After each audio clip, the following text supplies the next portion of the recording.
Macaafa qulqulluu baay'ee beektii sifeeneenii jedhu. Hammam dubbista macaafa qulqulluu sifeen? Baay'een jaalladha Baayibilii dubbisu. Yeroo hundumaa ganama dubbiseen ba'a. Isaan alatti garuu toopikii fudhadheetan isa in-depthidha kanan qo'adhu.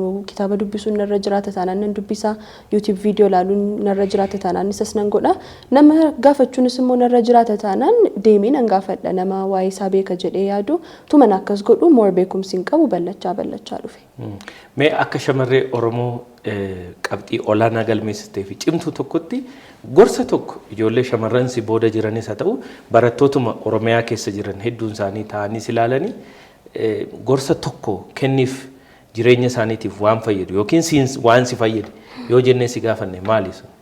Inni guddaan yeroo keessanitti sirriitti gargaaramaa yeroo keessa wasting godhinaa pilaanii godhadhaati pilaanii keessanitti isa immoo hordofaa jedheenni gorsaa inni lammaffaan immoo erga waan ofii